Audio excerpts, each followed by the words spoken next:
آج ربیع الثانی کا مہینہ شروع ہو گیا، یعنی آج چاند نظر آ گیا ہے۔ مجھے کوئی بتا رہا تھا کہ چاند نظر آ گیا ہے، تو یہ جو اب چاند نکلا ہے نا، یہ مہینہ ربیع الثانی کا۔ ربیع کا معنی ہوتا ہے بہار، ربیع الاول پہلی بہار، ربیع الثانی دوسری بہار۔ ربیع الاول کے اندر ہمارے آقا حضرت محمد مصطفیٰ تشریف لائے ہیں، اور ربیع الثانی کے اندر ولیوں کے شہنشاہ حضرت غوث پاک رضی اللہ تعالیٰ عنہ کا وصال ہوا ہے۔ یعنی آپ اندازہ کریں کہ ربیع الاول جو پہلی بہار ہے یہ نبوت کی بہار ہے، اور ربیع الثانی جو دوسری بہار ہے یہ ولایت کی بہار ہے۔ یعنی ہمارے آقا سارے نبیوں کے امام ہیں، اور حضرت غوث پاک رضی اللہ تعالیٰ عنہ سارے ولیوں کے شہنشاہ ہیں۔ تو یہ جو مہینہ شروع ہو گیا نا، یہ حضرت غوث پاک کی وفات کا مہینہ ہے، یعنی اس کو بڑی 11ویں شریف کا مہینہ کہتے ہیں۔ 11ویں شریف تو ہر گھر میں ہوتی ہے، ہر مہینے جو ہے وہ گھروں میں دکانوں میں مختلف جگہوں پر 11ویں ہوتی ہے، تو یہ بڑی 11ویں ہے۔ یعنی یہ وہ مہینہ ہے جس مہینے حضرت غوث پاک کا وصال ہوا ہے۔ تو چونکہ یہ محفل میلاد ہے، تو میں رسول اللہ صلی اللہ علیہ وسلم کی آمد پر بات کروں گا۔ اگر آپ میری بات کو باغور سنیں گے، اور یہ جو بچے ہیں نا یہ چپ کر کے بیٹھے رہیں گے، تو انشاءاللہ میری بات جو ہے وہ آپ کو سمجھ میں بھی آئے گی، اور آپ کے لیے عمر بھر کے لیے نفع بخش بھی ہوگی۔ الحمدللہ ہم مسلمان ہیں، اور مسلمان اسے کہتے ہیں جو ایک اللہ پر ایمان لائے، اللہ کے انبیاء پر ایمان لائے، اللہ کے فرشتوں پر ایمان لائے، اللہ کی نازل کردہ کتابوں پر ایمان لائے، یوم آخرت پر ایمان لائے، اور ہر اچھی بری تقدیر رب کی طرف سے ہے اس پر ایمان لائے۔ اس کو کہتے ہیں مسلمان۔ اور مسلمان اسے کہتے ہیں جو اسلام کو بطور دین مان لیتا ہے، اور اسلام ایسا دین ہے کہ اس سے بہترین دین پوری روئے زمین پر موجود نہیں ہے۔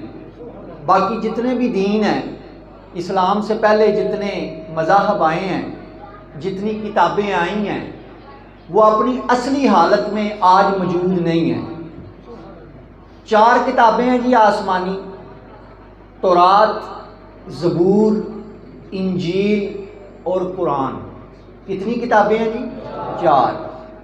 یہ 4 کتابیں بڑے بڑے جلیل القدر انبیاء پر نازل ہوئیں۔ تورات حضرت موسیٰ علیہ السلام پر نازل ہوئی، زبور حضرت داؤد علیہ السلام پر نازل ہوئی، انجیل حضرت عیسیٰ ابن مریم پر نازل ہوئی، اور قرآن ہمارے آقا حضرت محمد مصطفیٰ پر نازل ہوئی۔ اب وہ جو پہلی کتابیں ہیں نا، وہ آج اپنی اصلی حالت میں موجود نہیں ہیں۔ یعنی تورات جب اللہ نے حضرت موسیٰ کو دی تو فرمایا کہ موسیٰ اس کی حفاظت تو نے کرنی ہے اور تیری امت نے کرنی ہے۔ تو جب حضرت موسیٰ دنیا سے گئے تو جناب امت نے اس کتاب کا وہ حال کیا کہ آج وہ کتاب اپنی اصلی حالت میں موجود نہیں ہے، بدل دیا ماننے والوں نے۔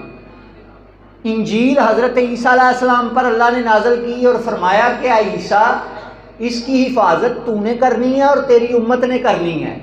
تو جیسے ہی حضرت عیسیٰ علیہ السلام دنیا سے آسمانوں کی جانب اٹھائے گئے تو پیچھے امت نے، ماننے والوں نے کتاب کا وہ حشر کیا کہ آج انجیل بھی اصلی حالت میں موجود نہیں ہے۔ زبور حضرت داؤد علیہ السلام پر نازل ہوئی، اور ان کی حفاظت کا ذمہ بھی زبور کا جو ہے وہ حضرت داؤد کو دیا گیا، ان کی قوم کو دیا گیا۔ لیکن جیسے ہی حضرت داؤد دنیا سے گئے تو آج کتاب بھی باقی نہیں نظر آتی۔ قرآن چونکہ قیامت تک باقی رہنا ہے اور قیامت تک کے لوگوں کی رہنمائی کرنی ہے، قرآن کے بعد کتاب کوئی نہیں، رسول اللہ کے بعد نبی کوئی نہیں، قیامت ہی آنی ہے، نبی نہیں آنا۔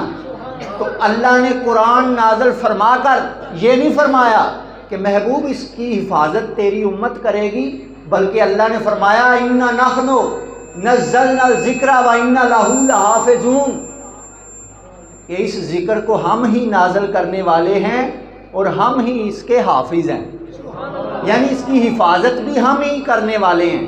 تو قرآن کی حفاظت کون کر رہا ہے جی؟ رب۔ اب قیامت تک جو بھی قرآن سے ٹکرائے گا وہ خود پاش پاش ہو جائے گا، قرآن نہیں بدلا جا سکتا۔ قرآن اسی طرح موجود ہے جس طرح رسول اللہ کے زمانے میں نازل ہوا، آج بھی اسی طرح باقی ہے اور قیامت تک باقی رہے گا۔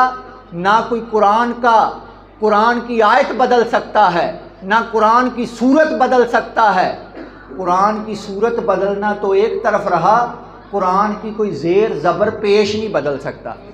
قرآن کی زبر کے سامنے، قرآن کی زبر سارے زبردستوں پر زبر ہے، اور قرآن کی زیر کے سامنے سارے زیر ہیں، اور قرآن کی پیش کے سامنے کسی کی پیش نہیں چلتی، کیونکہ قرآن اللہ کا کلام ہے اور اللہ نے وعدہ کیا کہ محبوب اس کتاب کو نازل کرنے والے ہم ہیں اور اس کی حفاظت کرنے والے بھی ہم ہی ہیں۔ تو برادران اسلام، ہمارے آقا جب دنیا میں تشریف لائے ہیں، میں نے کتابوں میں پڑھا ہے کہ سب سے زیادہ دکھ اور سب سے زیادہ تکلیف اور سب سے زیادہ پریشانی جس کو ہوئی ہے اس کا نام شیطان ہے، اس کا نام ابلیس ہے۔ جس رات رسول اللہ صلی اللہ علیہ وسلم تشریف لائے، میں نے کتابوں کے اندر پڑھا کہ شیطان بے ایمان جنگلوں کی طرف بھاگ نکلا، سر میں مٹی ڈال رہا ہے، سر میں خاک ڈال رہا ہے، چہرے پہ ہوائیاں اڑ رہی ہیں۔ اس کے شاگرد اکٹھے ہو کے آگے شتونگڑے، انہوں نے آگے کہا استاد آج کیا بات ہے، تیرے چہرے پہ پریشانی ہے، تیرے چہرے پہ ہوائیاں اڑ رہی ہیں، تو بڑا پریشان ہے، سر میں مٹی ڈال رہا ہے، خاک ڈال رہا ہے۔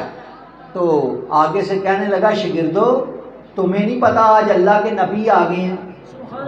تو شاگردوں نے کہا استاد نبی تو پہلے بھی آتے رہے اور تو نبیوں سے مقابلے کرتا رہا، پہلے جتنے نبی آئے تو ان سے مقابلے کرتا رہا، حضرت آدم سے مقابلہ تو نے کیا، حضرت نوح سے مقابلہ تو نے کیا، حضرت شیش سے مقابلہ تو نے کیا، حضرت ذوالکفل سے مقابلہ تو نے کیا، حضرت یوسف سے مقابلہ تو نے کیا، حضرت ابراہیم سے مقابلہ نمرود کی شکل میں تو نے کیا، حضرت موسیٰ سے مقابلہ فرعون کی شکل میں تو نے کیا۔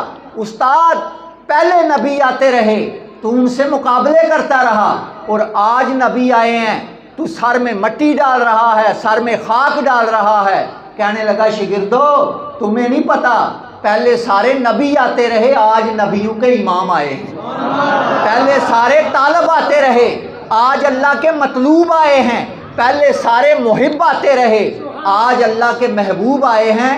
میرا کام ہے لوگوں کو پکڑ پکڑ کر جہنم کا ایندھن بنانا، لیکن آج وہ آئے ہیں جو سر سجدے میں رکھ کر دو آنسو بہا کر رب کی بارگاہ میں کہیں گے یا اللہ ان کو چھوڑ دے جیسے بھی ہیں تو میری امتی۔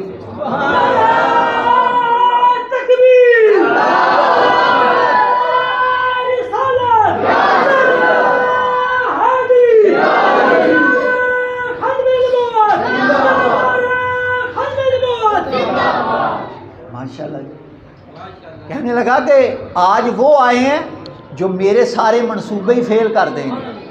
آپ کو پتہ ہے شیطان بے ایمان اس کا دن رات کام کیا ہے؟ اس کا کام ہی یہ ہے کہ لوگوں کو پکڑ پکڑ کر جہنم کا بالن بنانا، جہنم کا بالن بنانا۔ لیکن وہ کہتا ہے کہ آج وہ آئے ہیں جو سر سجدے میں رکھ کے قیامت کے دن دو آنسو بہا کے اللہ کی بارگاہ میں کہیں کہ یا اللہ ان کو چھوڑ دے جیسے بھی ہیں تو میرے امت۔